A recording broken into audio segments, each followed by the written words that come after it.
Hi, everybody. Welcome to another Random Walk conversation. This week, or this week, I don't do these weekly, but this time, I'm very pleased to have my friend Brad Hargreaves, who is quite the accomplished entrepreneur and has done a lot of different things.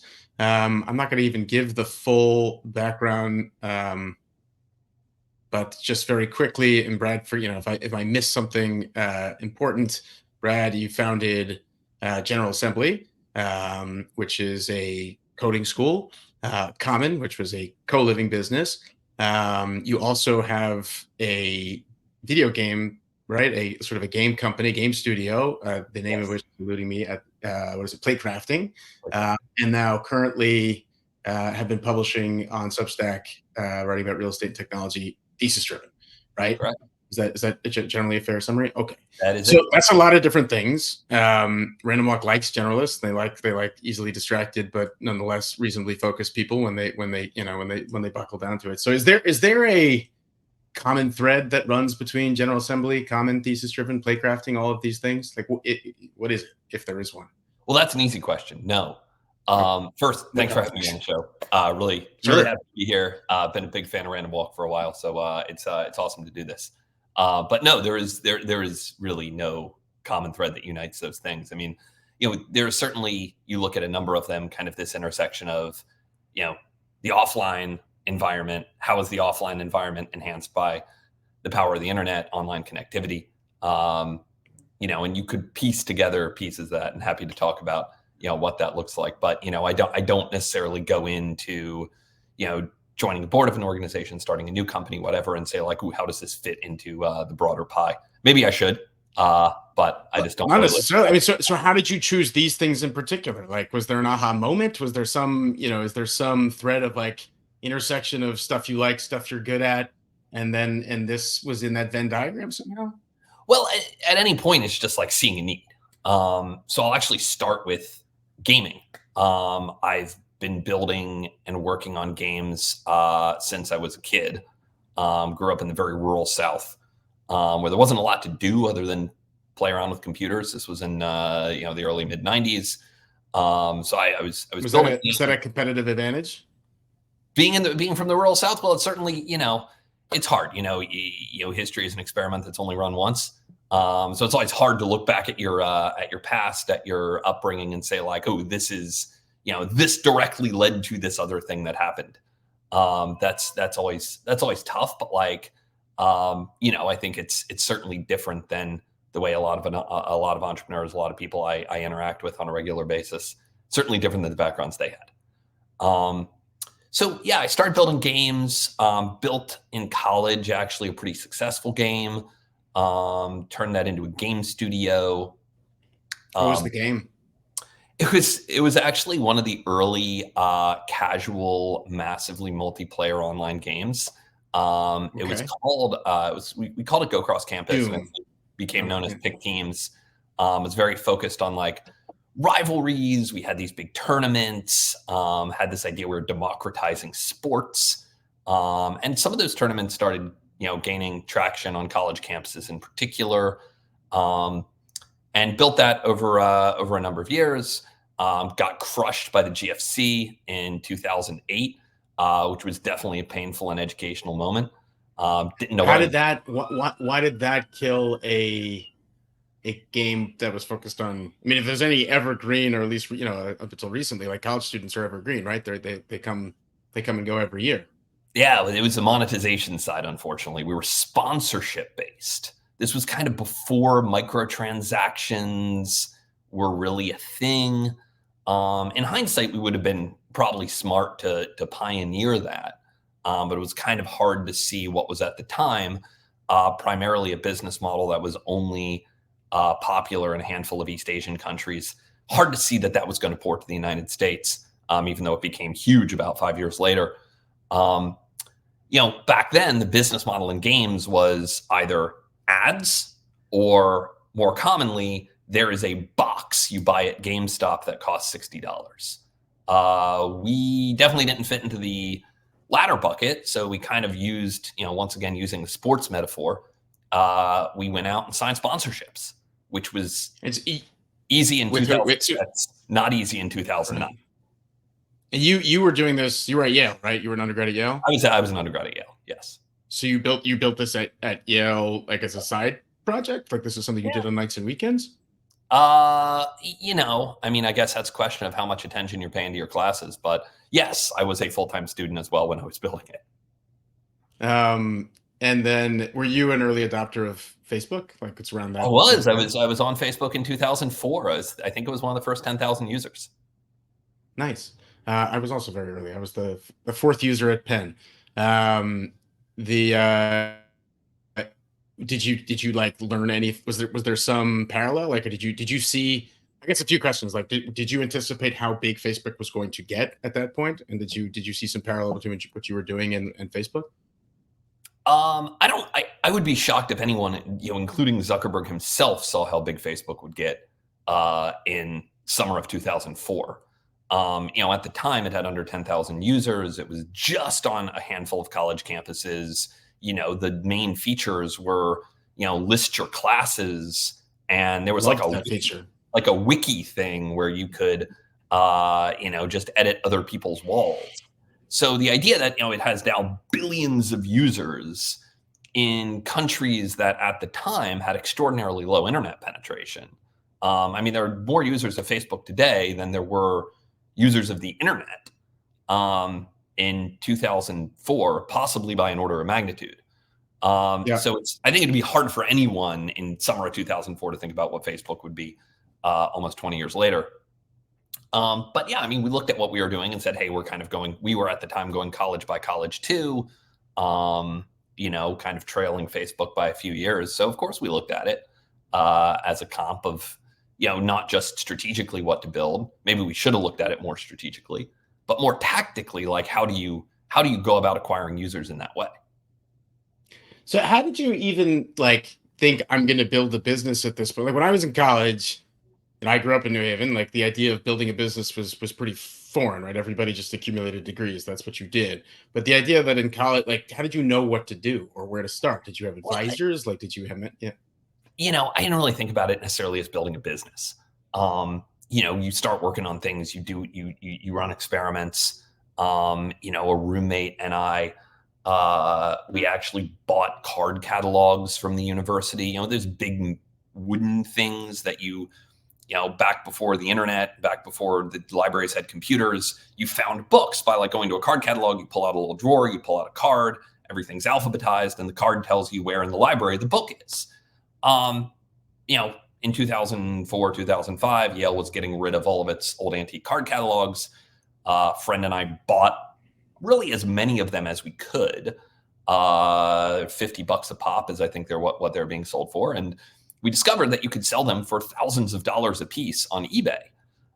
Eventually, we actually built our own little like brand called Aloysius Properties, which just solely acquired old wood furniture from Ivy League schools and sold it to middle-aged Midwestern moms on eBay.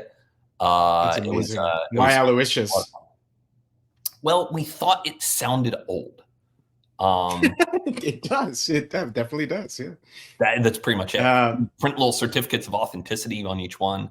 We one thing we did well is college entrepreneurs often have this like terrible trait of giving themselves like swanky C-level titles, but we actually wanted part of our persona, our brand was that we were actually two underlings within like some old organization.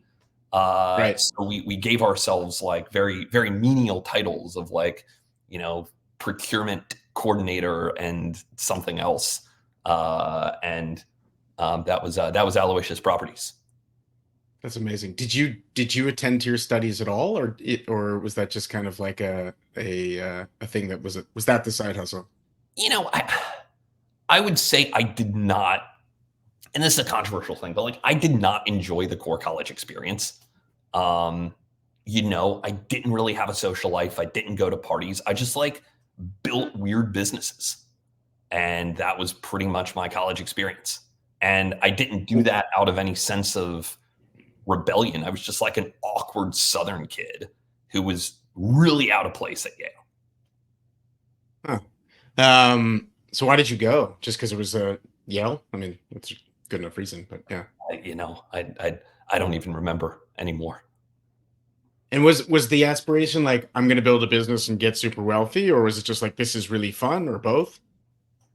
I think I had an abstract sense of like, yeah, I want to make a lot of money off this, but like, I don't think coming from where I came from, at that time being 18, 19, 20, I really had like a conception of what that was. So, yeah, I think it was in my head, but it was very abstract. I think it was, and I probably would have done things differently. I probably would have gone to investment banking or something if I was like, hey, I just want to optimize for making money. So it was fun. did you have entrepreneurs in your family? Was there an entrepreneurial inspiration? Like you said that, this is like, how did you pattern match to this thing? Yeah, I mean, my grandfather is kind of an old school entrepreneur. I mean, he owned a set of auto parts distribution facilities outside Philly. So like, I guess I have that DNA, but like, I don't know how much that was how directly you can draw the line between that and selling card catalogs and building weird games. So yes and no. But it's more just I found it intellectually interesting. I found it fun. I liked looking at the charts going up, and built from there. Yeah, so you don't think there's some class of undiscovered entrepreneurs out there who just don't know that they're good at it yet because nobody's suggested it's something they ought to do. This is something like Oh, if you're good at it, you find it. I totally think that's the case, and that there are people who could be good at entrepreneurship, at starting businesses, at creating things that, for whatever reason, um, I was fortunate that even though I grew up in a rural area, I didn't, have to, I worked in high school, so I had that experience, but I didn't have to work, 20 hours a week in addition to college. There are people who have to do that. There are people who are pushed by their family really hard into one path or another path. Unfortunately, I didn't have that. So, I mean, obviously, I've had advantages, coming into this. Some obvious, some not.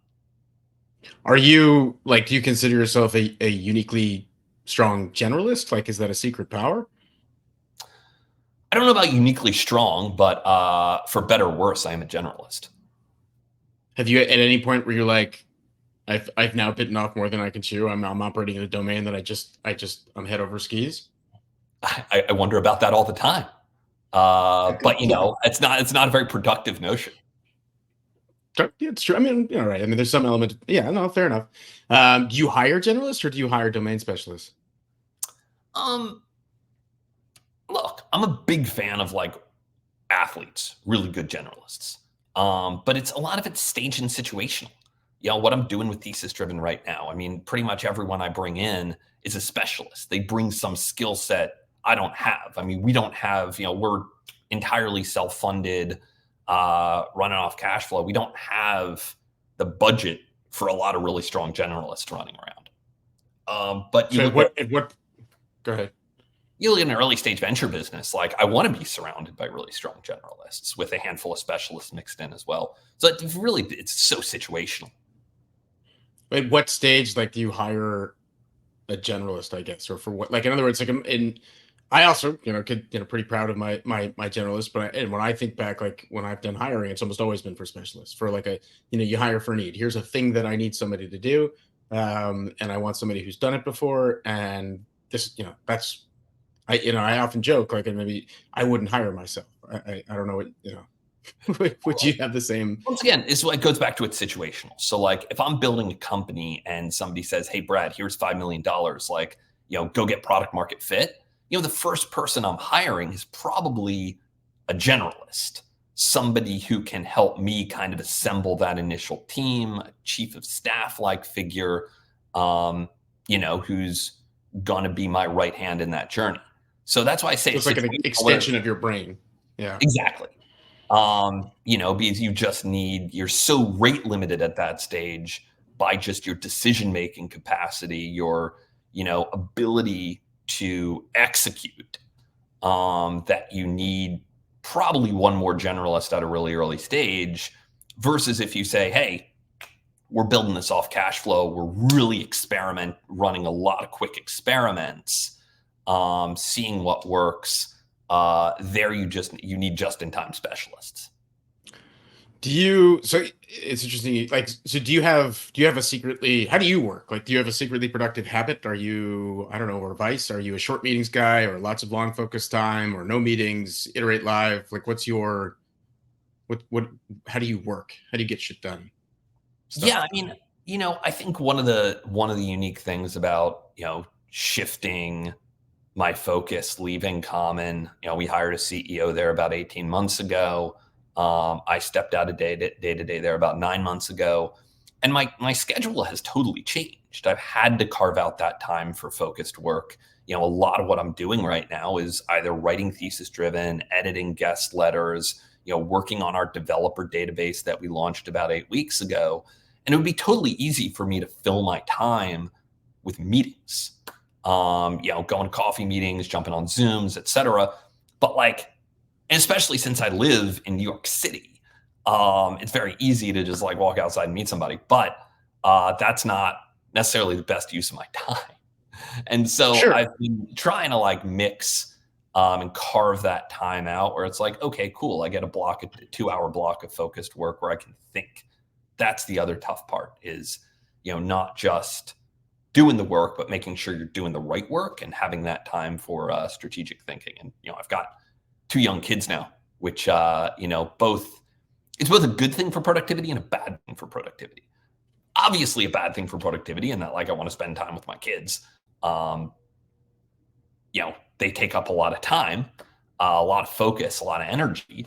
By the time they go to bed, I'm often pretty beat, still force myself to get up and edit an article, respond to emails, whatever. But it's also good for productivity in that it's I've got a fixed amount of time during the day before they get off school. And, you got to make the most of that time. I agree. I mean, when I was in law school, I found, anecdotally, that the people who were best at law school were the people who had families, because for them, it was like a 9 to 5 job. They show up, they do their work, they get it done, and then, they'd be done by 6 o'clock. And they're like, how are you? I have so much more reading to do. I'm going to be in the library till 11 o'clock. It's like, yeah, because mostly I wasted time. Whereas they were just much more focused about it because they had this outside forcing function to get it done. Yeah. Do you read a lot in general? Like, do you read? Like, do you find that to be a I don't know, a secret power? Or do you not? I wouldn't say it's a secret power at all. I'd like to read more. I find myself often reading more blogs and Twitters and Substacks than books, which is probably not a great thing. But I think that's also every generation has new media. And, Sure. At the same time, some guilt about using new media versus old media. So I try not to be too judgmental of myself. Yeah. But I mean, also some part of old media was a function, it was driven by its form, its form factors as well, right? Like we had books because printing books made sense economically. Then we moved to magazines, and now you can do shorter stuff. Like a lot of books could be articles, and a lot of articles could be tweets, right? 100%. I mean, you pick up a business book and you have to train yourself. That's not bad to actually read the first third of it, because the last 2/3 is often repeating what was said in the first third. Okay, so this sort of series of questions I generally group and call looking back to look forward. It's a little bit like sort of a retrospective. It's it's not unlike things that have been asked before, but a little different. So I guess one question that what's a big challenge that you failed to solve? And is there any key learning that jumps out there? Again, I mean, it's sort of interested in the inverse too. Like, what's a big challenge that you did solve, and how did you solve it? But what's something that you failed at solving that proved intractable? Yeah. So, I mean, I'll just go back to my experience at Common. We saw when the pandemic hit that, co-living development, we're mostly known as a co-living shop where we designed and managed co-living buildings for third-party developers and owners. We knew that was going to be on pause indefinitely. I mean, everyone got very conservative. Nobody wanted to be building stuff for roommates when there's a pandemic happening. Fine. So we said, okay, we're going to broaden our aperture of deals we're able to do. manage a wider set of residential buildings and work with a wider set of clients. And we did that. And it was brutal. We went in the course of 18 months from 1,200 units to 6,000 units during a pandemic, inheriting a lot of residential product that and a lot of clients, frankly, that probably we shouldn't have. And all that was really trying in many ways to fit a square peg into a round hole. We were trying to fit what was effectively at the end of the day, a residential designer and a management company into a venture scale bucket because we had raised venture dollars in the early days and ended up, dragging ourselves through glass in an attempt to do that. We ran a bunch of experiments around, are there segments of this platform we can break off? Ultimately really didn't find anything that we felt was kind of at that intersection of scalability, growth potential, and market fit. So if I understand you correctly, basically what you're saying is, pandemic hit and you felt that there was you had to grow in a sort of different direction. So actually you did grow tremendously during the early pandemic, and that Right. was the thing that did you in some ways. Yeah, it was actually the growth that was, I think if we had done it in hindsight, as hard as it would have been in March 2020, probably should have cut 70% of the company and just said, we're just not going to grow until the market comes back doing what we do. Actually, let me just back up. What is the square? So the square peg round hole. What was the square peg? What was the original, vision for what were you doing and doing well? The original thesis is there's going to be new typologies of residential. More co-living, more micros, more live workspaces that this generic multifamily building, in an environment of more choice, is not going to be the end all be all. Who's the modal tenant here? For the co-living product? Yeah. Modal tenant was about 27 years old, urban center, moved there for a job, fairly high income. Modal tenant had probably 70,000 a year in income. Well, the modal had zero because they're a student. But the median had probably around 70,000 a year in income. Okay. And so that's really what I would look to in terms of the people using this is young professionals. And these people would otherwise get a regular single, 1 unit, or maybe, with a roommate, and you're saying, no, don't do that. This is better because. Right. So it's better than Craigslist and getting a roommate on Craigslist because it's managed. And we had no problems with demand. We always had tremendous demand. So it's better than getting a roommate on Craigslist because it's managed, because there's some control over it. There's it's not total randos. It's better than a studio because it's cheaper. It's a lot cheaper than a studio. So we've never had a problem with demand. It's always been supply. It's always been how do you convince developers, equity lenders to be okay with a somewhat different typology, a different layout, different floor plans, different unit mix, different use. And that's always been the challenge. And even though we were successful at that, you have the timeline of real estate development of, from making a decision of okay, we have a piece of dirt, we're going to build co-living here, to we have a building we can manage is a 3 to 4 year journey. And that just does not work. You were not plug and play into existing inventory. This was not like a quick turn, put up some movable walls and throw some. COVID was how do we be plug and play in existing inventory? Right. And it didn't work because, I guess that would have been a problem anyway, right? Whether COVID or not, if you were going to try to scale, you either, if you say you had plenty of demand, you had to find supply, that was always going to be a challenge, right? Yes. Obviously, COVID put a real damper on the supply we had coming. So that's one angle to it. There's also the element of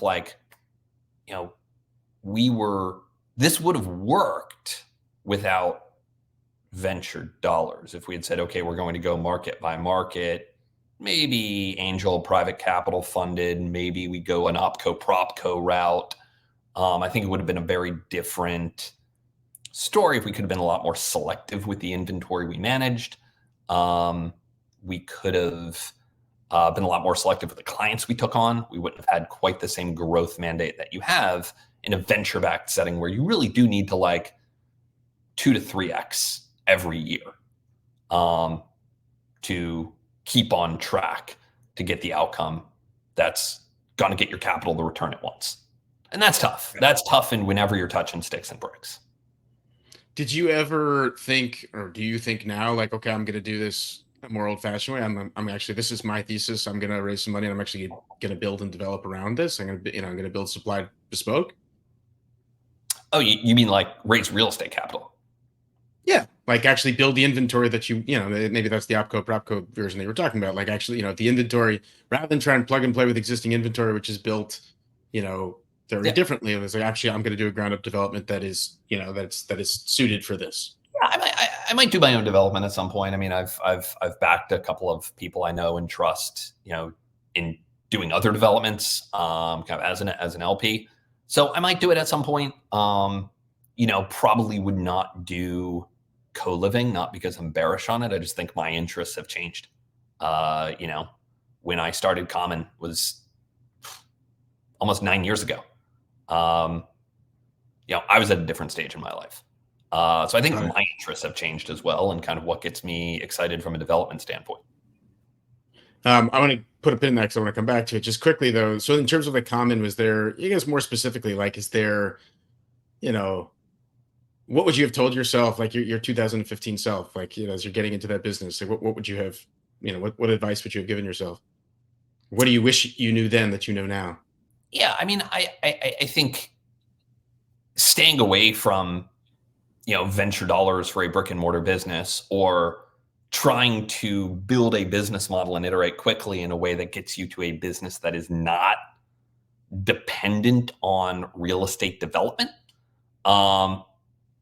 Either of those, I think, in hindsight, though, looking back, trying to do what we were doing, building a co-living brand, building kind of a next generation living company, without venture dollars in that particular moment in time would have been really hard, because all of our competitors were venture backed. So you don't want to be the worst capitalized player in the market. That's not a great position to be in. And vis-a-vis who? Talent or supply? Like, who would hold that against you? Well, for really everything, because you're building an ecosystem, you're building a company like that. Developers would look askance at you because you're not really able to build a track record as quickly. You're not really able to show that you have capital, which is really important for getting into real estate and doing real estate deals. You can't Even as a management company, in the same way as you mentioned. What was that? Is it even as a management company? Like, why does capital at that point? Just because they wanted to know that you wouldn't Nobody builds a serious management company from scratch. Like, if you look at how property management companies get built, nobody goes out and says, I'm going to start a property management company. I mean, if they do, maybe they get a few single family homes under management or something, but they don't get very far. The way management companies are built is they are spun out of real estate development companies.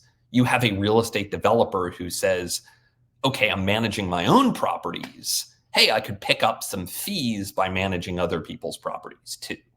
Because I already have a presence in those markets. I already have a team. So that's how you eat your own dog food and you prove it. Yeah. Right. Is there, I guess if there's like, this extends both to, like, I guess, Common, but also some of the other, GA or any of the other of them, is there something that you could, to other founders operating the space, if you could shout it from the rooftops, is there something you'd say? Well, I mean, I just go back to, like, make sure that the capital you're tapping into is aligned with the business opportunity you're chasing. And I think that's really fundamental. And one of the main things I talk about in thesis driven, when I write about capital markets, is alternatives to venture dollars for people building sticks and bricks businesses. Because you're seeing a lot of people still make these, I would say, mistakes over and over again of, having businesses that are fundamentally tied to the brick and mortar world. They're going to grow as fast as buildings can get built or signed or whatever, that are going after high octane venture dollars. And it's in most cases a mismatch. And so I'm really interested in alternative sources of capital. OpCo, PropCo being one example, joint ventures with large real estate investors, managed accounts, things like that, that allow entrepreneurs to capitalize their businesses, their real estate businesses, without going down the venture route and getting on that track. Well, couldn't you say the same thing about other slow-moving industry? I don't know, like, financial services, right? Like, but fintech is huge, right? But, those are also slow. I guess they're not slow-moving in the sense of being tethered to the real world, maybe, but like, Yeah, I mean, I think with in fintech, general, yeah, it's easier to come up with go-to-markets that can expand at the rate of, software. You put a banking app, a money management app in the hands of consumers. You create an educational site and, you monetize through affiliate deals, credit card offers. I mean, that totally could be venture backable. And then you have some things on the Proptech side that I think are really interesting and, could be venture backable. The people building new property management systems, whether or not you believe they can displace Yardi and whether that's actually you're able to execute on that, there's no question that that is a venture scale business that hypothetically could grow at venture pace. sure. So I want to come back to what you're interested in now and where you think the opportunities are going. But just quickly before, sort of thinking about your past experience, I suppose, is there I don't know, a founder skill that you wish you had, like a secret founder power that you've seen other people have that you wish you had? It's a good question. I'm not sure anyone's asked me that before. Um, All right.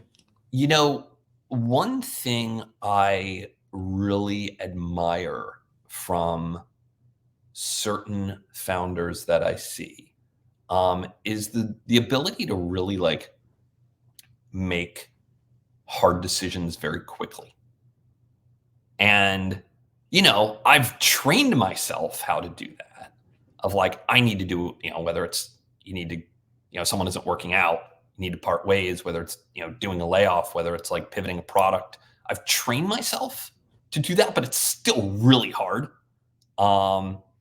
And you meet founders for whom it's not hard.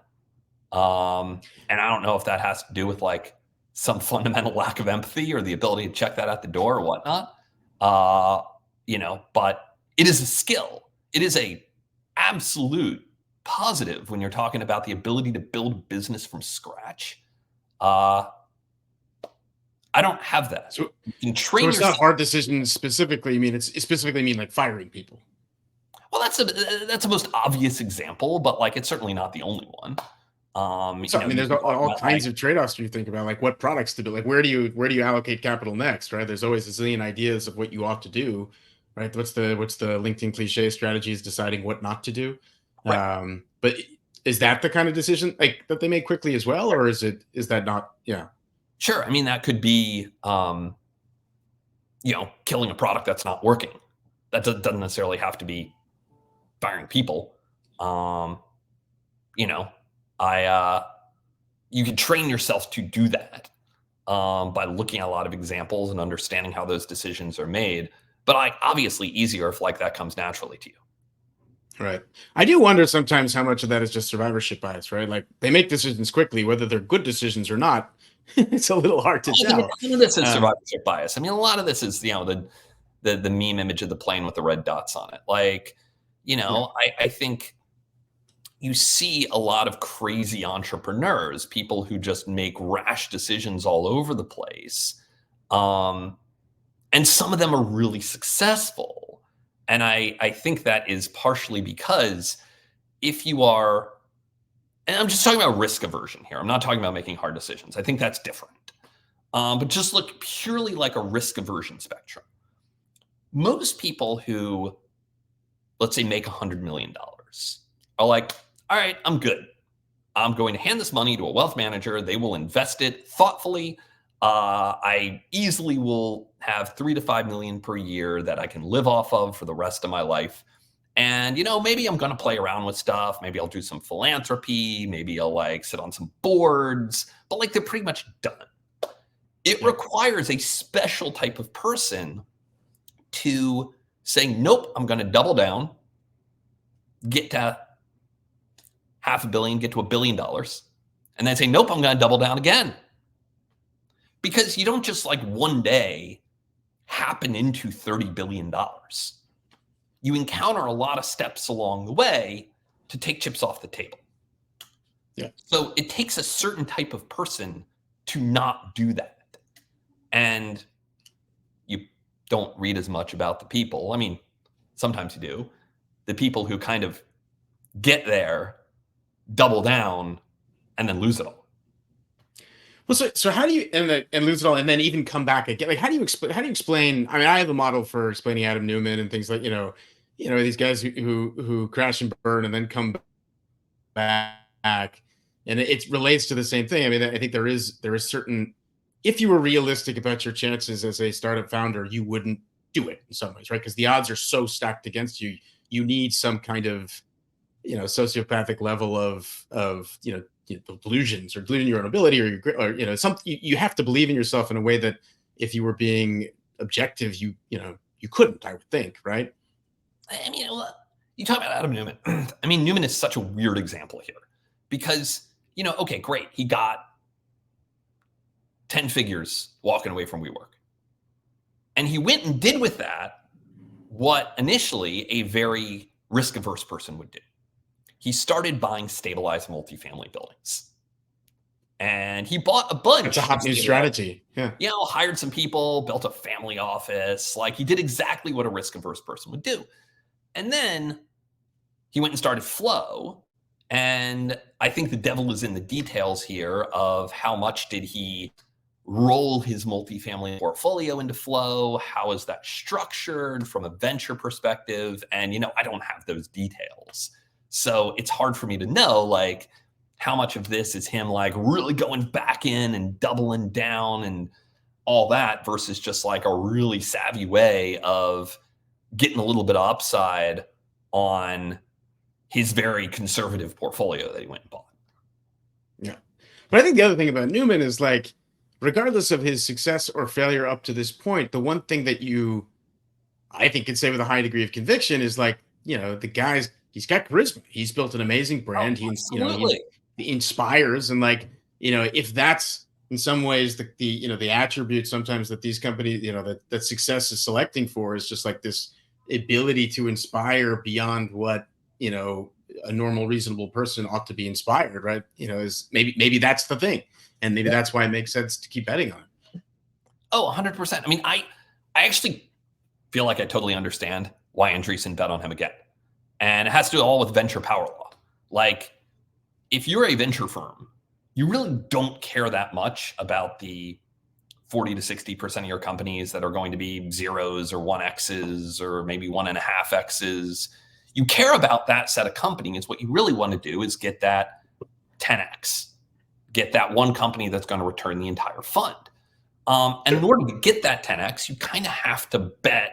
You have to make a lot of crazy bets on things that, like, may have a small probability of success, but if they do succeed, will return the fund. There's high vol there, and it can break your way. I mean, what's an underrated founder skill that you think people don't appreciate? An underrated founder skill that I think people don't appreciate. I was just going to, like, even though people talk about it, I do think persistence is still underrated. The ability to just, like, not give up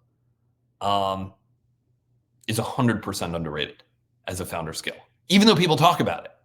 It's not like nobody talks about persistence as a founder skill, but it's just so important to just. But isn't sometimes cutting bait? I mean, like, kind of where we started. That actually one of the great things they do is they cut bait quickly and decisively. Well, are we talking about success of companies or success of people? Sure. I mean, I guess, but maybe a founder should say, the thing I should be doing right now is turning this entire effort off and redirecting it toward, a pivot, or redirecting it towards a different business. Like, at what point does persistence run into the, to flexibility and agility? Yeah, I mean, I'm all for someone shifting a business that's not working and saying, like, hey, we're going to do this other thing. I mean, you get out in the market, you learn things, you pivot, you shimmy, whatever. I'm talking about someone who says, you know what, I'm going to go get a job. And for some people, that's the right choice. But in terms of founder skills, as an Which kind investor, of people is that the right choice for? that's so situational. I mean, Really? You don't think you can tell just within 5 minutes of meeting somebody? no, I don't. Hmm. Maybe some people, but I can't. When that's Is the right there choice, another company? I mean, look, I mean, sometimes maybe it's obvious someone's been, they're obviously not the right founder for the idea they're going after. They've been doing it for No, I years. mean, They've seen no you success. meet a lot of people. You meet a lot of aspiring founders, real founders. Like you've hired a lot of people. Like you know, you have some pattern matching skills. I would suspect, right? Yeah, of course. I think I have enough to know that like that particular question is a really hard one. Like, So you're saying and I there's not a can type. more easily say you are the wrong founder for this idea, or like, And what this would make you say idea that? is 9 out of 10 difficult versus like you should pack it up and go get a job. That last one's hard. But isn't that more of a bet on the idea itself? Like this isn't a business that anybody should be building. But But is nine that? times out of Yeah. 10, when I see a founder with a bad idea, there's like one or two little shimmies they could make that would make it at least an okay idea. Hmm. Like rarely do I look at a founder or an idea and I'm just like, wow, this entire category sucks. You should just not do it. Some of crypto. Real estate. Some of Yeah. crypto. So you're not terribly fatalistic about it. It's like you're basically like if you work really hard, and you focus on this stuff, like Yeah. you can do it. Yeah. And, I mean, make smart. I think, you can't look at it in a binary sense of like, do this or shut down. Because Right. so much, I mean, if you look at the history of how great companies get built, so much of it is, hey, I started doing this one thing. I talked to a bunch of customers. I learned that this other thing was actually what was valuable. So we started doing that instead. Right, but then there's an equal set of histories where it's like, we were doing this, it wasn't working. Everybody told us to switch, but we didn't. We stuck with it, and then we hit it. And it's like, well, how do you know? Right? Yeah, that's hard. That's hard. I mean, it depends on who you're Right. talking to, too. Like, Sure. I also hear a lot of those stories, and then you dig in, and the people they're talking to are like other entrepreneurs in unrelated industries. But you're a generalist. You're in unrelated off. industries all the time. But I think what really comes down to like, are you trying to sell a product to customers? Are you getting customer user feedback from it? Yeah. That's what matters. So you hear a lot of those stories and like you dig in, it's like, oh, well, you're just talking to your buddies. You're just So what's talking the to worst advice that makes the rounds? Like what's the worst advice that you've either heard or you hear often enough? worst advice. I think too much advice that works in one industry, one sector, one type of business gets generalized and packaged up and ends up convincing entrepreneurs to do the wrong things. So Can you give me like, an example? Yeah. yeah, so like, there's a lot of entrepreneurs out there who, have built e-commerce products, viral social apps, what have you. And, they tend to be a pretty evangelical group of people. And you see their advice out on Twitter and, selling courses or whatnot. And it gets picked up by like people building B2B apps, people doing services.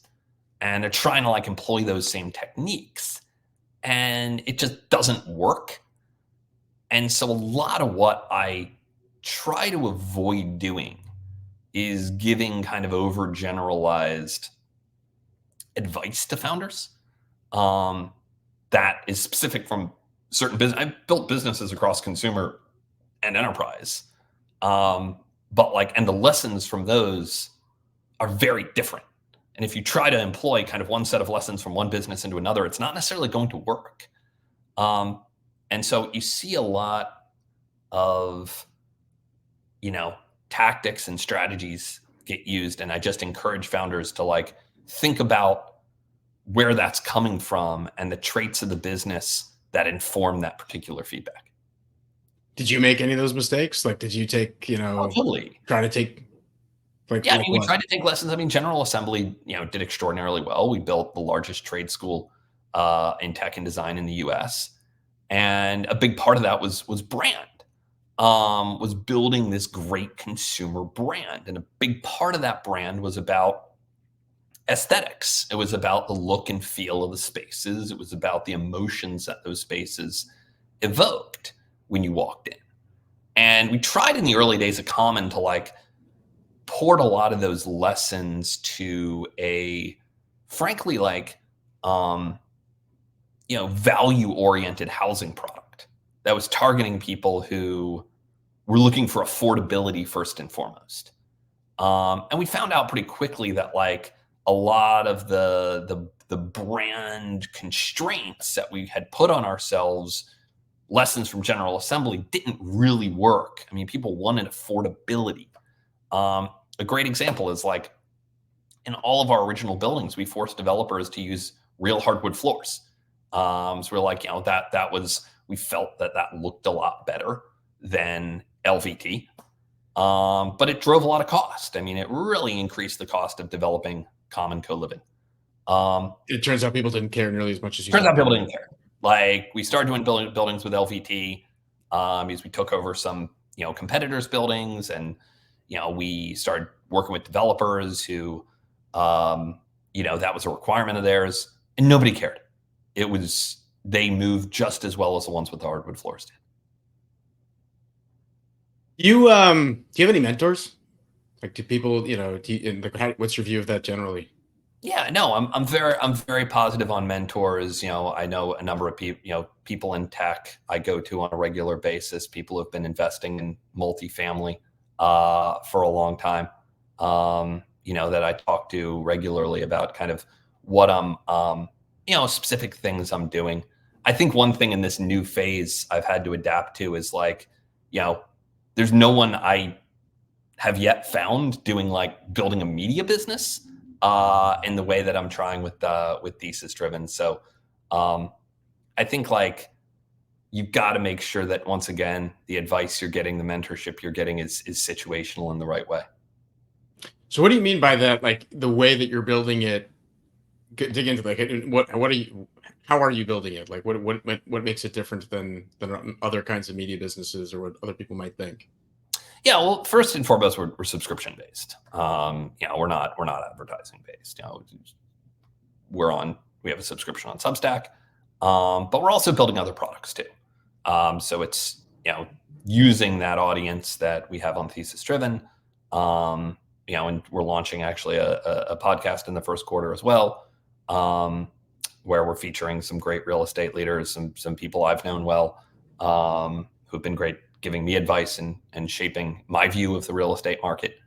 So we're using that audience to build other products. So the first product we launched was, which was just a month or two ago, is a database of all real estate developers in the U.S. and the products they're building.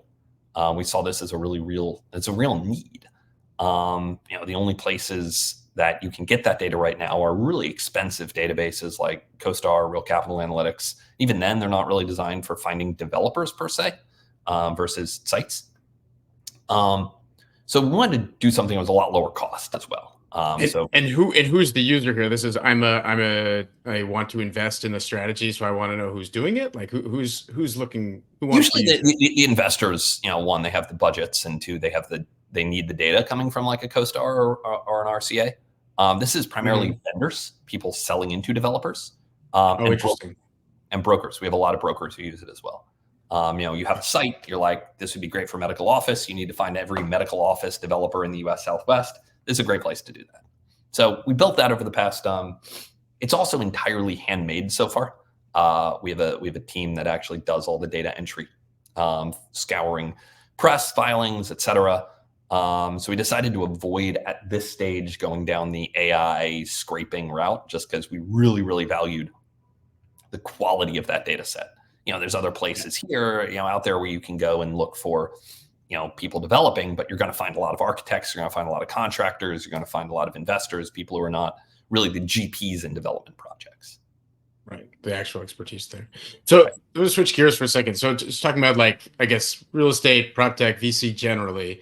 Um, I don't know, like is there what is there? We started the widest aperture. Like, what's your thoughts on the future of VC generally as an asset class? Yeah, I mean, it's going through a tough time right now, and it's going to go through an even tougher time, I think, over the next 18 to 24 months. Um, you still have capital out there because a lot of firms raised funds in 2020, 21, even 22. But since then, you've seen a real contraction, and at the end of the day, it comes down to what exit options do companies have? How are VCs getting their money back to their LPs? The IPO market has been closed for a long time. Comps in the IPO market, they've gotten this year, they've gotten a little bit better, but they're still, well off what people thought they'd be. Um, Routes like SPACs, that was a thing for a moment. They haven't really proven out. They haven't. A proud moment. Yeah. No, not a proud moment. No LBOs, no LBOs either, right? There's not a lot of private buying. No, there's not a lot of private buying. Either by But private is it a equity or question by. of like, is it the business model? Or is it like rates come back down and then it's back to normal, or something else? Like, is this a healthy correction, or is this just an interest? They sit on one I furthest end think of the we're risk curve, still. and as the risk curve comes in, yeah. I think we're still in the realm of healthy correction. Um, I think we're going to see some. I mean, there's a massive explosion in the number of venture funds from 2012 to 2022. You're going to see some of that pullback. I think the bottom half of venture funds could just go away, and you would still have way more venture firms in the ecosystem than you had 10 years ago. So it's too much money chasing too few investable risk, basically. There just aren't that many venture backable companies out there, given the Pretty amount of much. money that went there. Pretty much. And I think you're going to see more. I think you're already seeing this, like more venture dollars, more focus going into harder technology, kind of the things that you look back at the history of venture in the 90s and the 80s. That's what venture did. I mean, they funded, new materials, new drugs, defense tech, things like that. Really low time preference. Yeah. We're getting back to that. I mean, we're getting back to like defense, with what's going on in the world right now is one of the hottest categories of venture. And I think that's a good thing. I mean, some of that has to do with like the fact that it's a huge source of spend that appears to be evergreen too, right? If you want to go where the money goes, being in defense is not it's a good place to be if you can figure out the sales cycle, which people are starting to do. Yes. Well, I mean, Right. you look at the macro trend and you're like, how much as a percentage of GDP is the US spending on defense? And it's gone down, down, down, down, down, down, down, down, down since the 1980s. I think people are probably calling a bottom on that, you're not going to see the same secular declines in defense spending over the next 10 years that you saw in the previous 30 years. We're just living in a more dangerous world. What about PropTech specifically? Like, what's its future? Where should it look? I don't know. Where should entrepreneurs be focused? I mean, I think you're going to see really a bifurcation in Proptech. I think you're going to see a set of vertical software businesses. I wrote about this over the summer. It's an article called Proptech Needs to Die. Basically, this idea of Proptech is two separate types of businesses lumped in together. You have vertical software businesses, which are companies that are selling software into real estate companies, which really does not like differ that much from other vertical software companies. You've got healthcare SaaS companies selling software into, insurance companies and hospitals. You've got, finance companies selling software into banks and other financial institutions. So that's just another vertical software business.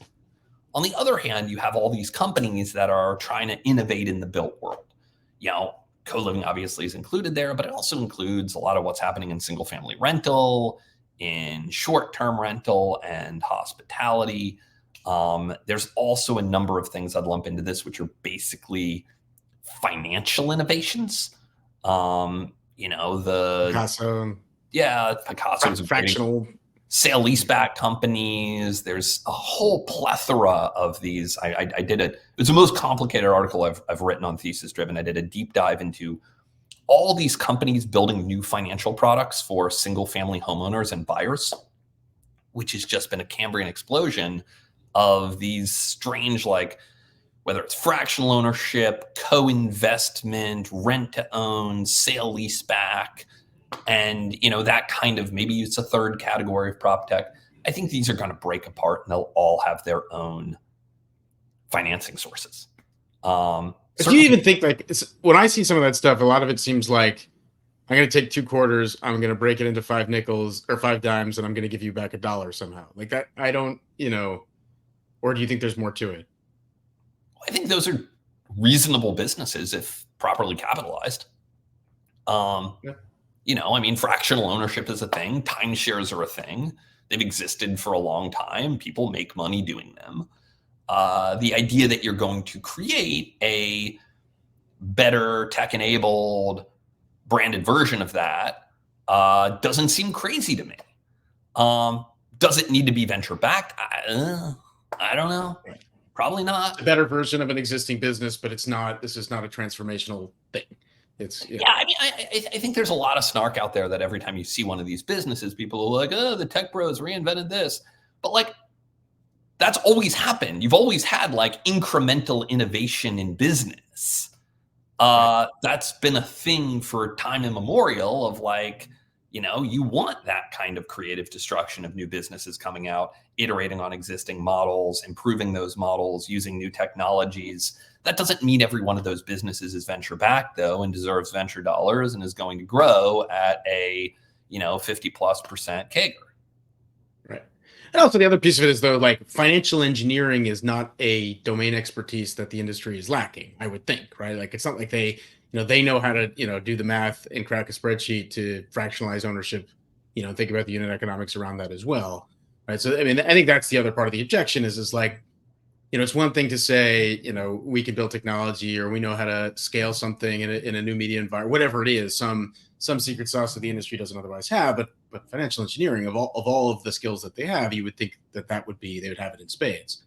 Well, look at ChatGPT. So, GPT-3 existed and LLMs existed for a while before ChatGPT came out. It was almost like an accident that OpenAI decided to build this kind of user-friendly chat interface on top of an LLM that allowed, any schmo to walk up to it and get a response that was, reasonably intelligent. And so sometimes, like, when you're talking about the commercialization of technology, it's not like, oh, you've invented something new and fundamentally different, but rather you've come up with a way to distribute or present that thing in a way that brings it to market. That's, you look back at the history of technology. I'm not talking about the last 40 years. I'm talking about the last, 4,000 years. There are plenty of societies and civilizations that had the capability for technology that they didn't figure out how to commercialize or use and bring to society. So I don't think that like it's all the value is just in fundamental hard tech development and the commercialization, the popularization is valueless. So what's a secretly interesting asset class that no one is talking about? In either real estate or tech. In real estate or tech. Go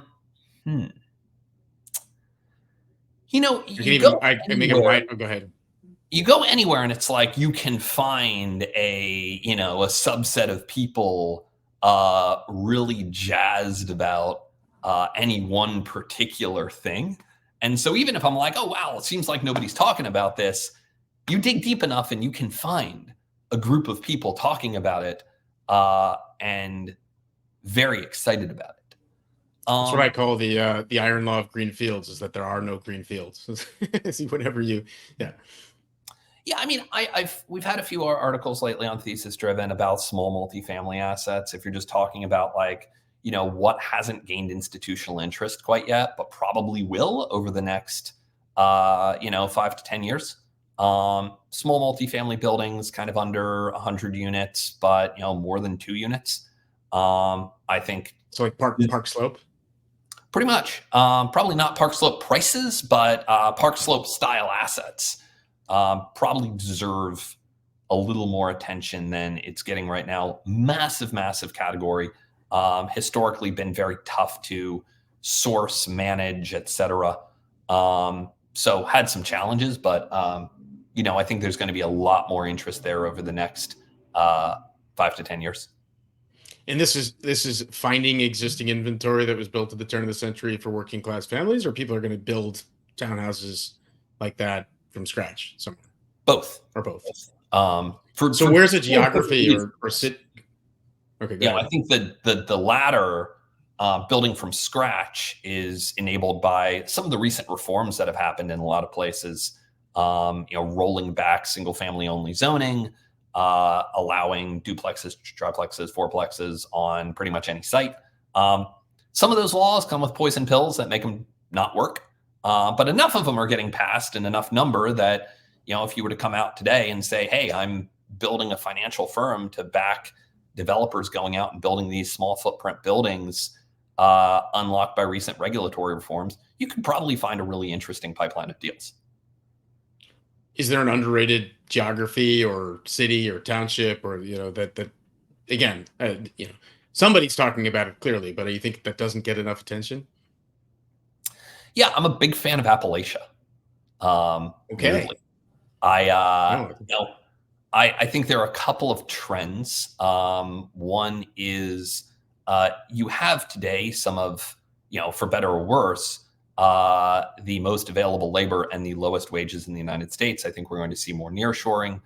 You have a lot of natural beauty in many places in Appalachia. You have some great core towns that are doing really well. Places like Asheville, North Carolina, to a lesser extent, Boone, North Carolina, some of the cities along I-81 in Virginia, I think really have very high potential. So and I'm trying to convince all these people starting new cities and trying to pound their head against the California wall. Just go to a place that really needs it. Go to a place in rural Pennsylvania, West Virginia, along I-81, and build it there. So let's talk about new cities, because that was actually my next question. I mean, I was going to say more broadly, like new cities for or against, whether it's praxis, cul-de-sac, you've written about this. Like, are you very excited about this? Do you think it's overdue? Do you think what, give me all of it or give me part of it? Like, what's your general thought on this? Oh, we could probably do a whole podcast on this, but I write a lot about new cities, and I care about new cities for a couple of reasons. One is because I actually think we need more people thinking creatively about urban centers in the built world, and I think that includes people who run existing cities today. But I also think I want to see examples of new cities and new places get built. I mean, we have a great tradition in the United States of building new places. And we learn things from those, and some of them really turn into wonderful and creative places. And there are, I think you've seen a lot over the past 5 years, people pick up this and say, hey, I'm going to try to create a new place. And some of those just look kind of like glorified new developments. I mean, a lot of people talk about cul-de-sac, and I'm a fan of those guys, but they're not building a new city. They're building kind of a new development within an existing city, which is cool and an honorable thing to do. But it's not a new city. You look on the other hand at what Dryden is trying to do with Praxis. What even Jan Sramek is doing with California Forever in Solano County. They're building new cities. I encourage these people generally to focus on the existing examples of new cities that got built in the United States over the past 30 years and kind of how those came to be. My favorite example is Kiryas Joel, a city about 60 miles north of New York, which you ask anyone from Silicon Valley building a new city about Kiryas Joel, and you will get 9 times out of 10 a very confused look.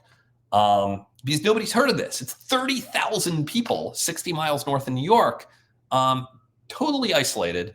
But there's a big but there, right?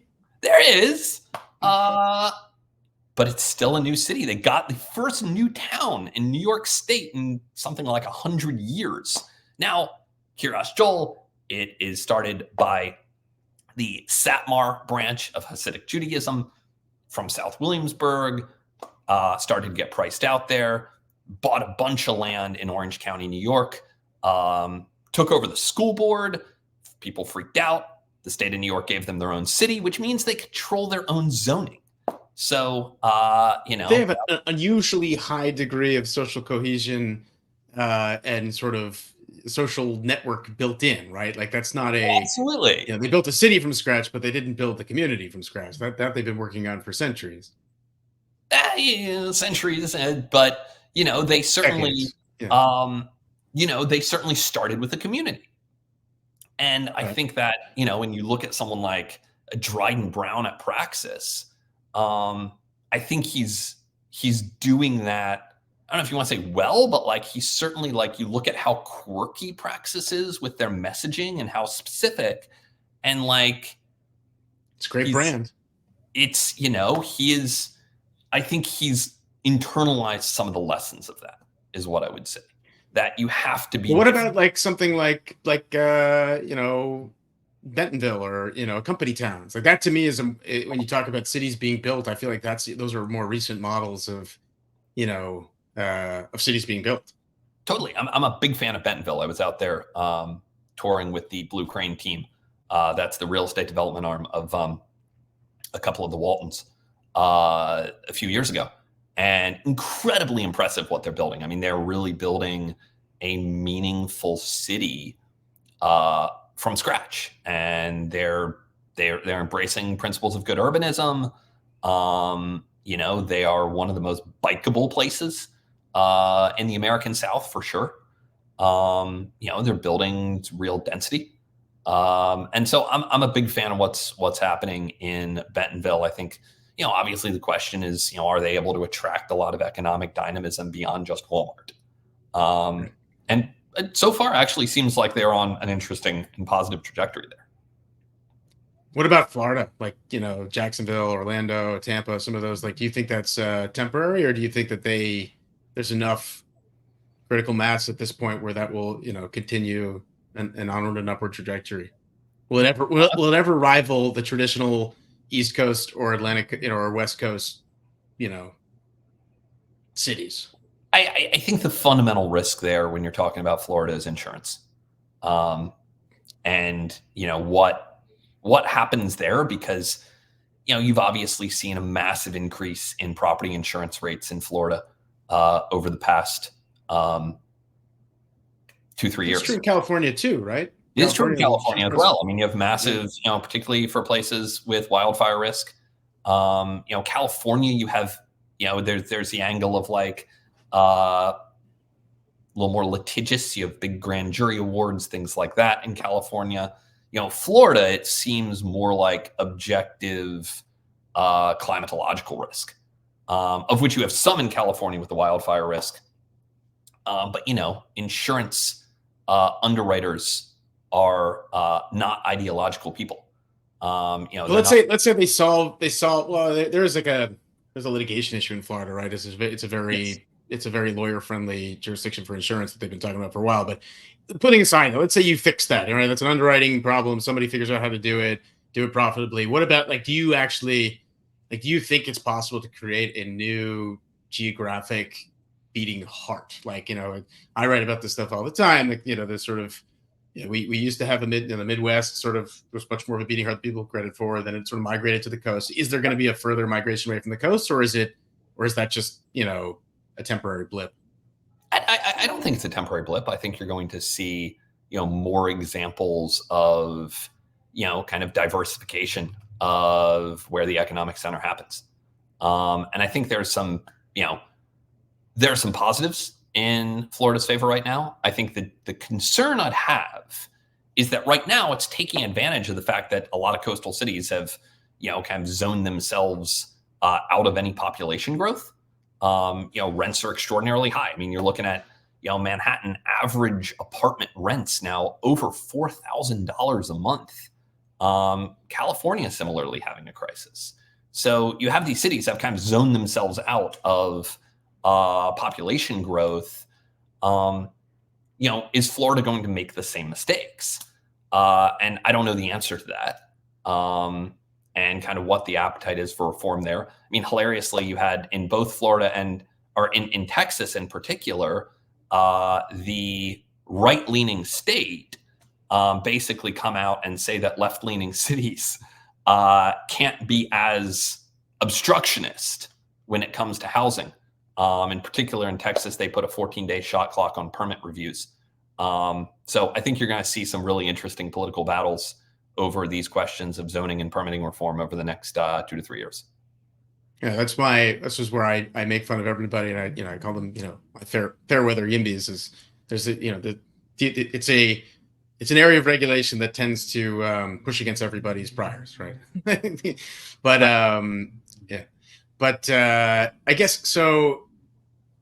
Oh man, there's so many more questions. Like, if you had a magic wand, I have two related questions. Maybe they're the same. Like, one is just like, why aren't you building a new city? And or like, if you could make a magic wand, like, to make it easier to build new cities, what would it be? Or even more broadly, like, what's a magic wand that you would wave either at a policy level or capital markets? Like, where do you think, like, this is just a frustratingly intractable problem, and I want it to go away, and it would just unleash some Cambrian explosion of something good that is otherwise blocked out?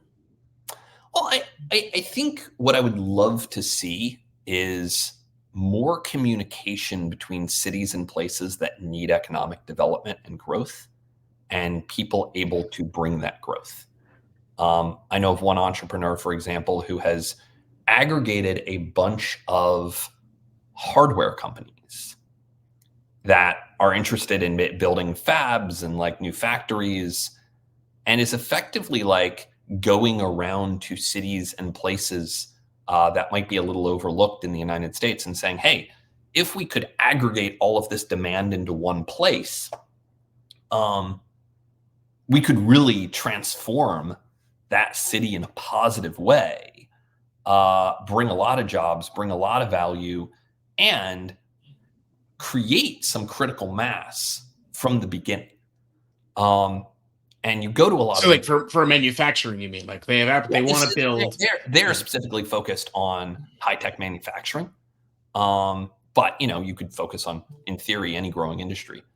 I think too often capital interested in new places, individuals, focus on the absolute hardest places to build that do not want or see economic development as a positive thing. And I think that's just a hard starting position to come from. And what do you mean by that? Like, you mean places that are existing, like San Francisco or something like that? Exactly. You go to an existing But what's stopping people from going from Appalachia, though? Like, land is cheap, right? I like to make this point all the time. Like, we have lots of affordable housing. The issue is that nobody wants to live there. That's why it's so affordable. Right. But, like, how do you make it's a different challenge. It's a different challenge, right? I mean, it puts the challenge not on getting permits and getting entitlements, which obviously like is a process anywhere, but it's an easier process in some places rather than others, and puts a challenge on like, can you successfully market this place as a consumer product or as an enterprise product? So for you, there is no magic wand. You just think it's correctly challenge. Is which part? Is can you market, brand and market a place as an interesting consumer product versus can I wrangle permits out of the state of California? Right. And I guess there is a bit of a chicken and egg thing. Is like, if you're building a consumer product, it has to have somewhere to go. So it sounds like there is no magic wand. Like, the problem is appropriately hard. There's a really hard problem. Yeah. Like, if I were to, rank ideas on a 0 to 10 scale of difficulty, this is a 10 out of 10. Building a new city is a 10 out of 10 difficulty idea. Right. So what about seasteading? For or against? Is this the one where you like put the ship in international waters? Is that what seasteading? I think there was one of those, and there was also like technology around like almost like building floats, like what's that, like pontoons, basically, like very fancy pontoons. I don't understand it, honestly. It's like there's like just go somewhere you can get permits and build on dry land. Like, this isn't water. Well, I think that part of the hypothesis is that permits are hard to get. So what if we could just avoid them completely by, building our own terra nullius. But yeah, that's funny. What about like opportunity zone investing or other subsidies? Do you think those are scammy, or do you think that they actually work? Should there be more of them? Is the ROI there? I think they are, if deployed correctly, good things. I mean, I certainly think you've seen, the implementation of this. At the end of the day, the opportunity zone boundaries were drawn by governors, a number of years ago. And, you look at some of the boundaries and you see that like there was probably some patronage going on there. And like, I kind of look at that and say, there's a part of that which is just how the sausage gets made. Yep. And in general, the government using its tax power to encourage incentives encourage development where it wants development is a positive thing. Do you think that we would, is Robert Moses, hero or villain? Do we need more of those? Like, is that, or is he, Well, I'll go back to what I said earlier. It's situational. I think, the Robert Moseses of the world were clearly villains in mid-century based on what they were doing. I mean, I'm a believer that there are good and bad things, and we should separate good things versus bad things. And I want hard binaries and strong claims here, Brad. Robert Moses was bad, not because he had power and exercised that power, but because of specifically the things he did with that power. Building highways through neighborhoods, ensuring a lot of it's how the sausage gets made, maybe. Cities. But I'm not. I sort of think we've overcorrected, and it's impossible to get anything done today in any kind of big scale. And I think you look at Alex Armlovich, who's at the Niskanen Center, who I very much respect, tweeted this the other day, that we thought we were passing the Environmental Protection Act of 1970. What we really passed was the Environment of 1970 Protection Act, meaning a lot of these laws and regulations that we passed in the 1970s to prevent what happened in the 1950s and 60s from happening again actually ended up ossifying that world, which was very car-centric, had a lot of issues in terms of how we generated and how we used electricity, how we used energy. Ended up ossifying that in place and prevented us from moving on to better things. Right. Same as it ever was, I would say. But yeah, I guess, do you have any, like, what's your most contrarian take about any of the topics we talked about? There's company building, real estate, prop tech. I guess there's something that you strongly believe that everybody thinks is just ridiculous, or vice versa? I don't know if there's anything I've beyond what I've said so far, that like Proptech as a concept needs to go away. Is, I think, pretty contrarian, at least in the industry in which I operate. Sure. And what about real estate? I mean, look, my view is that real estate should not, like owning real estate long-term should not be a great investment. And that it's sort of a flaw of society that it is. That's not to say that's not a personal commodity, not an asset class. Yeah. Yeah. I mean, that's not like, I have no personal vendettas against anyone who makes money doing that. I mean, more power to them. But I don't think that's like a good anchor for a good society if we were building it from scratch.